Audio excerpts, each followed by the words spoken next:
Hello everyone, this is Aparajita from evidyarthi.in। सो आज आपकी history book से chapter number 7 civilising the native and educating the nation हम पढ़ने वाले हैं, विच इज चैप्टर नंबर 7। सो बहुत ही सरल सा चैप्टर है, इसका हम एक छोटा सा इंट्रो पढ़ लेते हैं।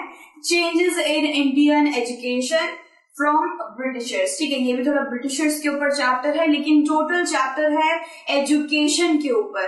ठीक है, सो इंडिया में एजुकेशन बहुत पहले से ही थी। ठीक है, बहुत ही तरीके की लाइक सरल तरीके की एजुकेशन वहां थी, और उसके बाद ब्रिटिशर्स के आने के बाद उस एजुकेशन में कितना चेंज आया। ठीक है, और how Indian reacted and adapted it and change according to their taste. So इसमें क्या बताया गया है कि अपने हिसाब से उन्होंने कैसे टेस्ट कैसे वैल्यूज दी उस चीज को, कैसे अपना टेस्ट चेंज करा, क्या वो अडेप्ट कर पाए थे उसे, या फिर उनको कोई दिक्कतें आई थी। ये सब इस चैप्टर में है।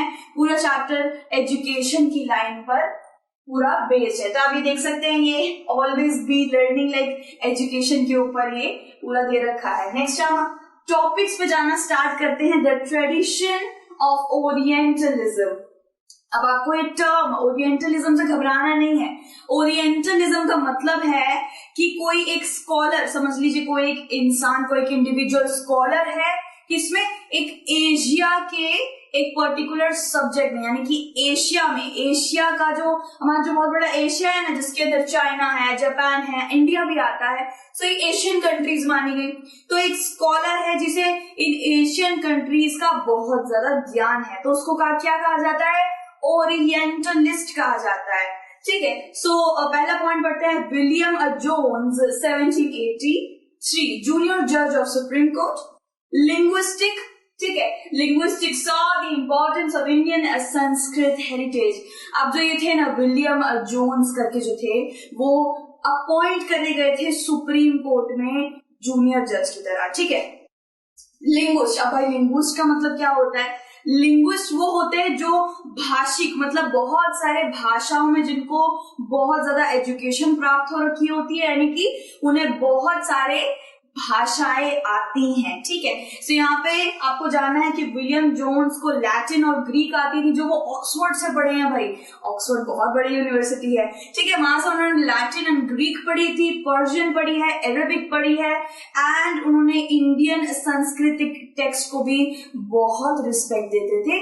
वो हमारे इंडियन संस्कृत हेरिटेज को भी बहुत रिस्पेक्ट देते थे, एंड उसमें बहुत रुचि दिखाते थे, इंटरेस्ट दिखाते थे। ठीक है, सो विलियम जोन्स के बारे में पता कर लिया है। अब यहाँ पे ये क्या लिखा है कि नेक्स्ट पॉइंट में है कि together with Thomas Colebrook introduce Asiatic society and translated Indian languages. अब सिर्फ विलियम जोन्स ही नहीं थे जिनको हमारे इंडिया का जो हेरिटेज है, इंडिया का जो पास्ट है, वो पसंद आता था।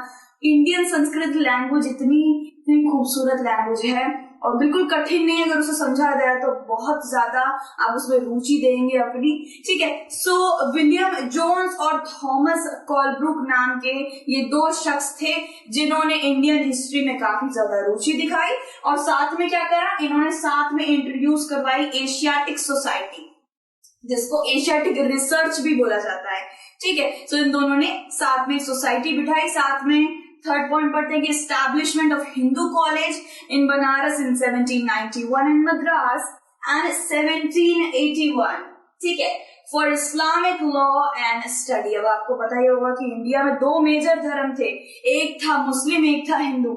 मैं ये नहीं कह रही हूँ कि बाकी धर्मों का कोई इंपॉर्टेंस ही नहीं है, बाकी धर्म भी थे, अपनी जगह बहुत महत्वपूर्ण है, लेकिन उनकी जो परसेंटेज था वो काफी कम था। ठीक है, हिंदू और मुस्लिम जो थे ना, वो सबसे ज्यादा मेजर दो मेजर ग्रुप थे, यानी कि 50-50, मतलब 50-50 तो ज्यादा रेशियो हो गया, 40 ले सकते हैं 40, बाकी जो 10-20% होंगे वो बाकी रिलीजन होते थे। सो क्या बोला गया है यहाँ पे कि हिंदुओं के लिए इन लोगों ने बनारस में 1791 में कॉलेज भी खुलवाया। ये चाहते तो ये लोग अपना ही, ब्रिटिश लोग अपना ही देते कल्चर, अपना ही एजुकेशन देते, लेकिन ये कुछ भले लोग थे जो चाहते थे कि जो हमारे इंडियन बच्चे हैं ना, वो लोग उन्हीं के इतिहास के बारे में पढ़े, जिससे वो फेमिलियर हो। ठीक है, सो हिंदू कॉलेज बनारस में बनवाया गया 1791 में, एंड लॉ इस्लामिक जो पढ़ाई होती है मदरसा बनवाया गया ठीक है। मदरसा, नाम जरूर सुना होगा, मदरसा जिसके अंदर बच्चे पढ़ने जाते हैं जो इस्लाम से रिलेट करते हैं या फिर जो इस्लाम कबूल करते हैं, ठीक है। इन दोनों के ऊपर क्या बनाया गया, कॉलेज बनाया गया इनकी पढ़ाई के लिए। आप देख सकते हैं ये है एशियाटिक सोसाइटी मुंबई, यहाँ पे मुंबई में है, ये मुंबई में लोकेटेड है, कभी जाइएगा तो देखिएगा, ठीक है। इसी के साथ ये हमने पूरा टॉपिक जो था वो कंप्लीट कर लिया था। अब इसके साथ अगर आपको देखना है कि हमारी बनारस और हमारी इस्लामिक जो मदरसा था वो कैसा दिखता था, ये है हमारा Banaras Hindu university and side में देखिए कितना खूबसूरत कारीगरी, इससे पता ही चल रहा है कि इस्लामिक कल्चर है, आर्किटेक्चर है, ठीक है। सो इस्लामिक लॉ के लिए, पढ़ाई के लिए बनाया गया था। नेक्स्ट टॉपिक पे आते हैं, grave errors of the east. अब ईस्ट और वेस्ट बहुत आएगा यहाँ पे। मैं बता दूं ईस्ट और वेस्ट किसे कहा जा रहा है। ईस्ट कहा जा रहा है हमारे इंडियन पढ़ाई को, हमारा हिंदू जो हिंदुइज्म एंड मुस्लिज्म मतलब कह सकते हैं, मतलब पूरा जोड़ जाड़ के इंडियन जो एजुकेशन है, मैं इसको कोई धर्म से नहीं मापूंगी, मैं डायरेक्ट इसे इंडियन कहूंगी, ठीक है। तो ईस्ट को क्या बोला जा रहा है, इंडियन बोला जा रहा है, और वेस्ट को यानी कि वेस्टर्न कल्चर को बोला जा रहा है ब्रिटिशर्स के साइड वाली एजुकेशन, ठीक है। सो यहाँ पे हम पढ़ते हैं पहला point, James mill along with Thomas Macaulay exclaimed, discipline, practical, scientific knowledge should be studied without wasting money on Eastern education। अब भाई ये है हमारे जेम्स मिल जी, देख लीजिए ये जेम्स मिल जी है, इन्होंने ये बोला था कि ये जो ईस्टर्न एजुकेशन होती है ना, जो इंडियन एजुकेशन जो चली आ रही है भाई, इसमें कोई भी सर नहीं है, कोई पैर नहीं है, बल्कि उनको पता नहीं कि कितनी महत्वपूर्ण थी हमारे लिए, कितना कल्चर था इसके अंदर, बहुत खूबसूरत एजुकेशन हमारी चलाई जाती थी। लेकिन कौन अपनी अपनी दाल को कौन खराब बोलेगा, तो ब्रिटिशर्स ने क्या करा, ब्रिटिशर्स ने बोला कि इसमें कोई साइंटिफिक नॉलेज नहीं मिलेगी बच्चों को, बच्चे ढंग से सिविलाइज नहीं हो पाएंगे, बच्चे आगे जाके डेवलपमेंट नहीं कर पाएंगे, ठीक है। तो इसलिए वो नाखुश थे, वो इसकी अगेंस्ट थे। ईस्टर्न एजुकेशन में एरर्स निकालने लग गए थे, ग्रेव एरर्स यानी कि बहुत ही भाई भयंकर वाली एरर्स निकालने लग गए थे, खामियां निकालने लग गए थे। एंड उसके बाद उन्होंने ये भी बोला कि भाई ईस्टर्न एजुकेशन को बढ़ावा देना यानी कि अपने पैसे नाली में बहा देना होगा, सो ब्रिटिशर्स ये ना करें, ठीक है। इसका नेक्स्ट पॉइंट है कि college way shut close and English education was promoted इन 1835 में। आप याद रखिएगा ये जो छोटे छोटे बस जो पीरियड्स है हमको बस जल्दी से याद होगा चाहिए। 1835 समझ लीजिए, ठीक है। 1835 में इंग्लिश को प्रमोट किया गया बाय जेम्स मिल। उन्होंने बोला कि ये जो पूरी की पूरी जो इंडियन एजुकेशन है उसको हटा दिया जाए और इंग्लिश एजुकेशन, यूरोपियन एजुकेशन को बढ़ावा दिया जाए। और जितने भी बनारस के जो कॉलेजेस थे, जिसकी मैंने आपको दिखाया, ये जो कॉलेज बने थे, हिंदू कॉलेज बनारस में बना था 1791 में, इस्लामिक कॉलेज जो मदरसा था आप कह सकते हैं 1781 में बना था, तो इसको बंद करवा दिया गया था, ठीक है। ये पूरा टॉपिक हमारा हो चुका है।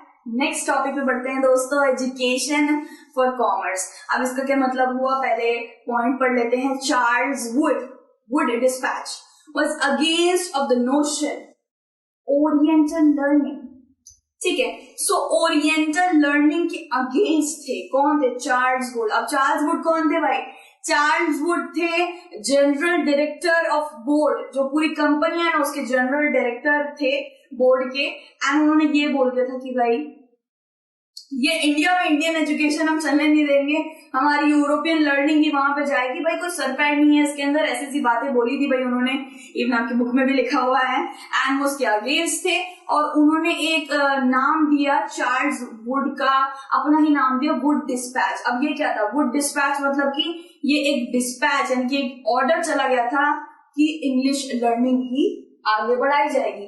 सो सेकेंड पॉइंट पढ़ते हैं, students can learn trade and commerce benefits and can learn about resources for development। अब ये लोग सोचते थे कि इंडियन एजुकेशन में बच्चे डेवलप नहीं कर पाएंगे, सिविलाइज नहीं हो पाएंगे, पूरी की पूरी पृथ्वी के बारे में, लाइक वर्ल्ड की जो इकोनॉमी है, लिटरेचर है, ट्रेड है, कॉमर्स है, ये जो इतने भिन्न भिन्न सब्जेक्ट्स हैं, इसके बारे में शायद इंडियन एजुकेशन में होगा ही नहीं। भाई बड़े दावे के साथ बोल रहे थे ये लोग लेकिन आगे जाके हम भी इंडियन एजुकेशन में ही है, हम भी इंडिया में ही, हम भी पढ़ रहे हैं, तो क्या हम मतलब महाशय नहीं है क्या? आप लोग भी देखिए कितना अच्छी तरीके से इंग्लिश बोल लेते हैं, कितना बढ़िया बढ़िया पढ़ रहे हैं। सो ये ब्रिटिशर्स की पढ़ाई नहीं पढ़ रहे हैं, हम इंडियन की ही पढ़ाई पढ़ रहे हैं, लेकिन हम आज उनसे भी ऊपर हैं, ठीक है, उनसे भी ऊपर हैं और इनको हम गलत साबित कर रहे हैं। वो ये कह रहे थे कि कॉमर्स और ट्रेड ये सब नहीं पढ़ पाएंगे। भाई हमारे आर्ट्स में, हमारे कॉमर्स में अलग स्ट्रीम बनी हुई है, उसके अंदर भी कॉमर्स है, तो हम पढ़ रहे हैं, इनको गलत साबित कर रहे हैं। सो ये देखिए ग्लोबो है कि भाई बुक्स यानी एजुकेशन में भी ब्रिटिशर्स का ठप्पा लग जाएगा, ठीक है।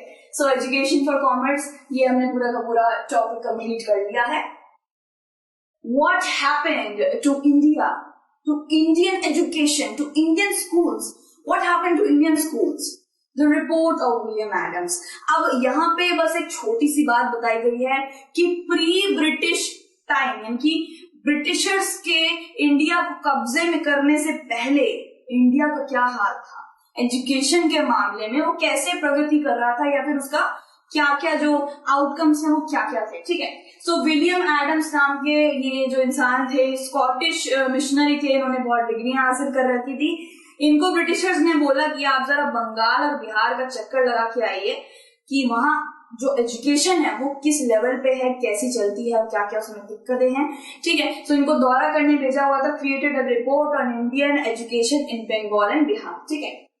नेक्स्ट पॉइंट है 1 lakh पाठशालास with 20 lakh children, no classrooms and blackboards and registers, timetables, annual exams were taken. मतलब ना ही बोला जाए तो वैसे आज के टाइम पे तो इंडियन एजुकेशन भाई बहुत प्रगति कर रहा है, बहुत डेवलपमेंट, लेकिन उस वक्त पे शायद हमारे पास इतने रिसोर्सेस नहीं थे, काफी कमी पड़ती थी। हम लोग भाई एक किसानी देश थे, हम लोग बोते थे और एग्रीकल्चर में ज्यादा रहते थे। ऐसा नहीं कि बाकी उसमें नहीं रहते थे, भाई बाकी में भी अव्वल थे, लेकिन जो पाठशालाएं थी वो इतनी ज्यादा डेवलप नहीं। अब देखिए बोर्ड आ गए हैं, बड़े बड़े डिजिटल बोर्ड हैं, ऑनलाइन क्लासेस, ये सब अभी आ रही हैं, उस वक्त में इतनी नहीं थी, ठीक है। तो उसमें उन्होंने खामियां निकाल ली भाई कि कोई ब्लैक बोर्ड नहीं है, कि कोई भी रजिस्टर नहीं है, टाइम टेबल नहीं है, एग्जाम नहीं होते हैं, ऐसी बहुत सी बातें बोली गई। एंड उसके बाद क्या, 20 लाख बच्चे 1 लाख पाठशालाओं में पढ़ते थे, ठीक है। आप इसमें पाठशाला का एक तरीके से देख सकते हैं। ये ब्लैक बोर्ड यहाँ दे रखा है, लेकिन उस ऊपर ब्लैक बोर्ड भी नहीं था, बच्चे नीचे बैठ के पढ़ रहे हैं। देखिए यहाँ पे छोटी छोटी झुग्गियां बनी हुई है।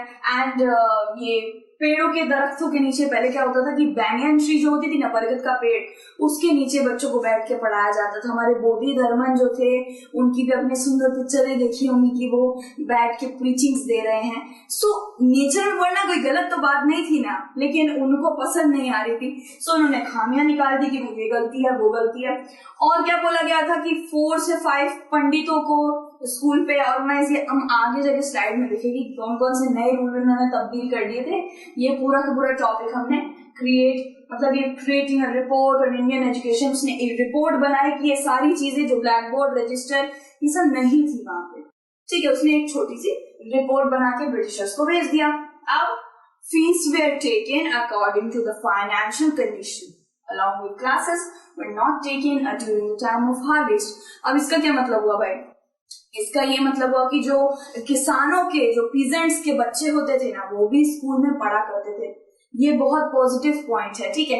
किसानों के भी बच्चे पढ़ पा रहे हैं, और फीस उनके जो माँ बाप होते थे, किसानों के मतलब जो किसान होते थे, इनके जो माँ बाप होते थे, उनकी फाइनेंशियल कंडीशन देखकर ही उनसे फीस ली जाती थी, ठीक है। और दूसरी बात क्या है, हार्वेस्ट, यानी कि जब कटाई होती है, जब सारी फसलें निकाली जाती हैं और स्टोर कर दी जाती हैं, उस वक्त में माँ बाप की मदद करते हैं बच्चे, हार्वेस्ट में हेल्प करते हैं। तो उस वक्त बच्चे स्कूल नहीं आ पाते थे, तो इस वजह से जो पाठशालाएं होती थी वो बंद रहती थी, ठीक है। अब आप यहाँ पे देखिए, यहाँ पे एक हार्वेस्ट का मैं बता रही हूँ आपको कि ये हार्वेस्ट हो रहा है। देखिए एक छोटा सा बच्चा हेल्प कर रहा है अपने माँ बाप की, ठीक है, कटाई बुनाई कर रहा है। तो उस वक्त पे पूरा का पूरा फैमिली हेल्प करता था। उस वक्त पे स्कूल्स बंद रहते थे, ठीक है। अब यहाँ पे आप देखिए, यहाँ पे आपको क्या क्या चीजें दिख रही है।